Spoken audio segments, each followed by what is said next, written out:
Hello, Quack Pack. It's Lucky Ducky here with a new segment that you'll either really like or dislike. I hope you like it. I just felt like doing something different.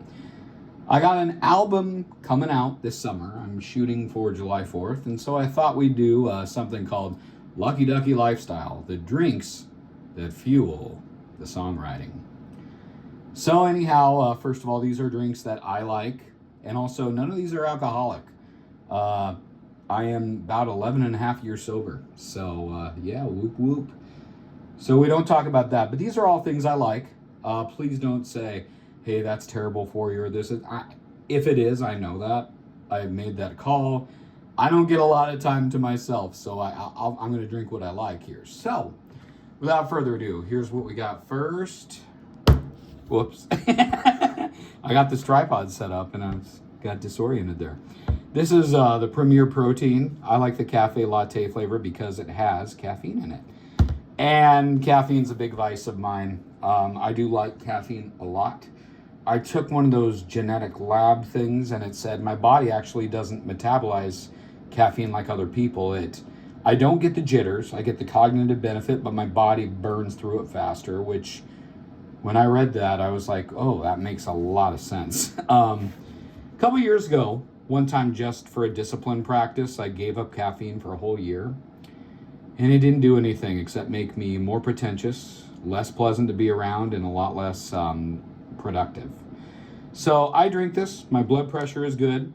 I'm going to drink this till I'm told to stop. So, yeah, I usually don't get to sit down and have lunch. I usually have a lot to keep on top of, a lot of things to keep on top of. And so I usually have a working lunch, and so I will slam one of these for lunch, or if I'm in a hurry, I'll slam one of these for breakfast. And there's good flavors. These aren't great for you, but it helps me get through the day. So there's that. And the cafe latte is my favorite just because of the caffeine. So, and it tastes all right. It really does.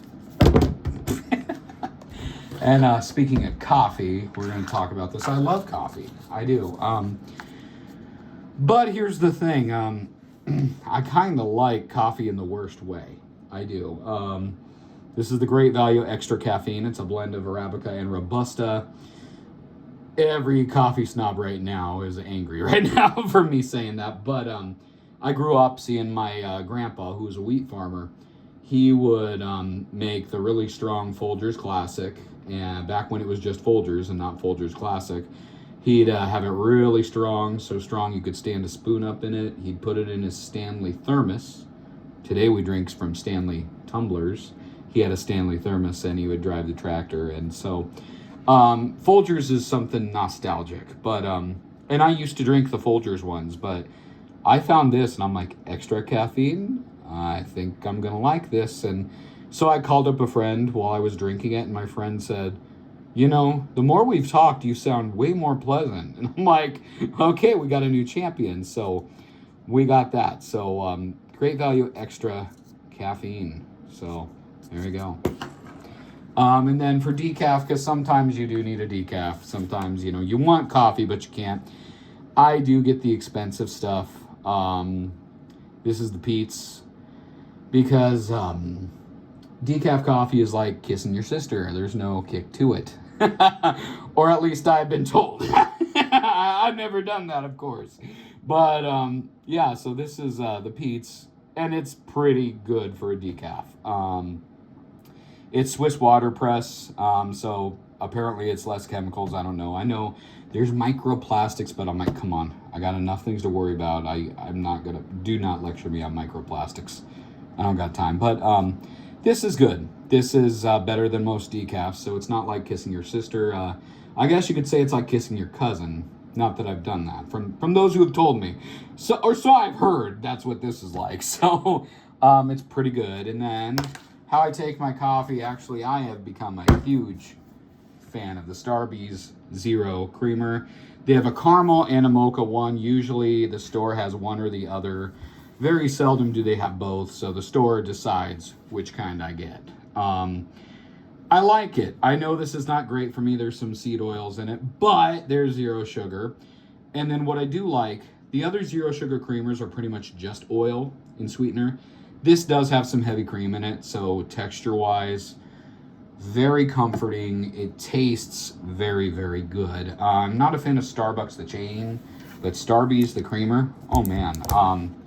This is something I definitely get a lot of every time I go on a grocery run. I love it. I used to be one of those guys who would drink his coffee black because I wanted to just show how butch I was, but I don't know. Along the line, I just realized cream just is comforting. And to have a little sweetness, life is bitter enough. You got to get that comfort from the cream and a little bit of sweetness in there. So, and then the movie Pulp Fiction. I love that movie. And my favorite character is Winston Wolfe. He's the fixer, and he comes in, and he's kind of intimidating. He's in charge. And they ask him, how do you take your coffee? And you think he's going to be like black, But he goes, lots of cream, lots of sugar. And it catches you off guard. But I'm like, no, the guy's working. He needs the cream, so he has some fat to have some energy reserves. And he needs the sugar just in case, it's not good coffee. But as those who have seen the movie, the coffee is the good stuff. So that's some Starbucks creamer. I really, really like that. So.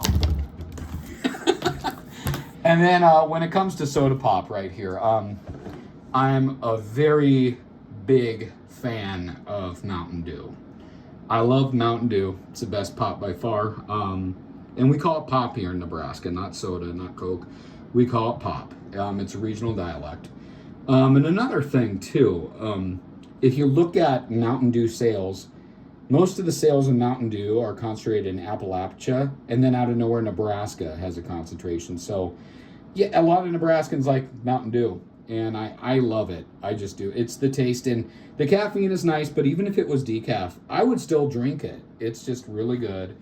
Now, because of the current economical and geopolitical situation, not taking a side, we're all about the music and the entertainment here, but I'm just going to say, as a reality, the prices are going up high, and these are the big ones. How do I get it? There we go. Yeah, we got the zero sugar Mountain Lightning. There, it's on its side so you can see it. And we have the Diet. They're both good. I just kind of get both just to mix it up. The Diet's bitier. The zero sugar is smoother. It's $1 for the whole 2 liters. So, yeah, it's my hard times Dew. But it tastes about 90% of the way there. And then Hy-Vee has Mountain Drive in the cans. That's like about 75% of the way there. But I prefer the Walmart Mountain Lightning for the knockoff Dew. And if times get better, I just go back to the real Dew, or I just buy twice as much as this stuff. So we can't roll or throw these. We got to be gentle with them because I love the Dew. And then my porch drink. Back in the day, I used to drink beers on my porch, but I have a balcony, But this is kind of my porch drink. I like this. No caffeine, because sometimes I can drink too much caffeine, as you can see. This Clear American stuff is underrated. It's cheap. It's not sparkling water like LaCroix, and I'll drink a LaCroix or a LaCroix, whatever. I'll drink it, but do it if I'm on my porch. I want it to have some taste. This stuff tastes just like a Sonic cherry limeade. It's pretty dang tasty. I know it's not the best for me, but it's dang tasty. And when it's summer, I switch to the pineapple coconut one, and sometimes I'll put a little umbrella in it because it's summer. So, good stuff. And then, years ago, I used to smoke a tobacco pipe. I used to do that because I thought it made me look kind of distinguished and educated and smart.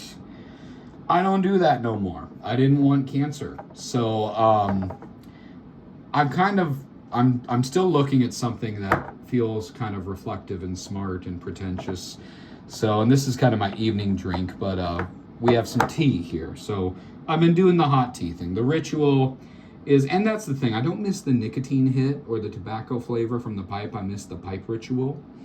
But I get the tea ritual now. We got some Earl Grey right here. And yes, I am a Trekkie. Strictly a 90s Trekkie, though. Not too thrilled with the Kurtzman track. The Picard series had some moments. Strange New Worlds had some moments. Discovery had 2 moments, I think. I'm just not a fan. But the Next Generation and Deep Space Nine are great. Jean-Luc Picard is one of my favorite fictional characters. He likes tea, Earl Grey, hot. And I got this tin because I can put whatever Earl Grey in here. I've got some Twinings, I got some Bigelow bags, I got some others. Yeah, I don't care about the brand, but I like an Earl Grey. It's good. It's a nice tea, and I drink it straight like Captain Picard does. And the bergamot kind of, it's supposed to uplift your mood, and I think it's working. So yeah, engage. And then another thing, Celestial Seasonings. They're a company, I think, out of Boulder, Colorado, and Colorado's right next to Nebraska. You know, I have some family in Holyoke, and then I also, that's not the pretty part of Colorado, though. That's like the Colorasca part, you know? But anyhow, I don't get to go there very often, but I do like to vacation in Colorado. It's fun. But Celestial Seasonings, I need to see the factory sometime, and I've heard the mint room is epic. But hibiscus tea is supposedly really, really good for you, so I got it. There's all sorts of zingers. I like them all, but I think the OG is good because of the complex flavor profile. You got kind of the peppermint in there, you got the licorice taste, and it's, yeah, the OG Red Zinger is great, brewed hot or iced. This stuff is supposedly really good for your kidneys. It's supposedly really good for your blood pressure. Lots of antioxidants, so it's really good for you. It tastes like cranberries to me. It's crantastic. So strongly would recommend. Any Zinger is good. The red, I think, is the OG is good, and this is hard to find, so I buy it whenever I can. And then green tea is supposedly good for you. It's not my favorite tea, but I drink it because it's good for you, and I get whatever kind, and they just had the Sleepy Time with lemon jasmine. I'm reminded of Mad Men, my favorite episode of Jet Set, where they're like, "Do you smell the jasmine?" When I saw that, I thought of that line. But this is pretty good. I drink that before I go nap. So there's that. And one thing I forgot, it's over in the corner. Back to the coffee. I know I'm going to get some hate for using K-Cups, but... and I know when I lived in Omaha, everyone said, you need a Chemex pour over. That's really good. And for a while, I even had a French press. And to be honest, and I know they're like microplastics or that's wasteful. For me, my situation, consistency, the K-Cups work, but I don't use a Keurig. I use a Saboli right here. Whoa. Put it on side. Saboli! Not because it's cheaper, but this is actually built better than a Keurig. It has 2 buttons. That's it. It doesn't have the settings that a Keurig has. You have to pour water in it every time, you know. But that's okay. I put a measuring cup right by it and I pour it. But every Keurig I had fails. Like, I've had bad luck with them. Like, I bought one Keurig that, no kidding, the 3rd time I used it, it broke. I had one Keurig that, you know, it sprayed water all over out of nowhere one time. And then also Keurigs, sometimes they make the coffee kind of weak sauce, even if I push the strong button. Or it's not hot. This Saboli makes it strong and hot. And to clean it, I pour the vinegar and just push both buttons at the same time. Like, this thing was cheaper than a Keurig, and it's low maintenance, and all the reviews said this is better than a Keurig. Buy it. And so, yeah, I am not getting paid by any of these, but I should be. But the Saboli is better than the Keurig. When this breaks, which I don't think it ever will break, because this thing is like the AK-47 of single pod coffee maker thingies. But I love it. It makes it hot, makes it consistent, and strong, and it's easy to maintain. So that's all the bevs that I like. Occasionally I like a Pepsi Zero Sugar, you know, but I don't have any right now. I prefer Pepsi to Coke for some reason. I don't know why. Except Cherry Coke Zero is better than Pepsi Zero Cherry for some reason. I don't know why, but anyhow, that's what I got there. I hope to have some more content next week. Let me know if you had fun with this, or I guess if you don't like this, I won't get likes and I won't get views. So until then, I'll try to get some music for you next week. Stay lucky, stay ducky, my friends.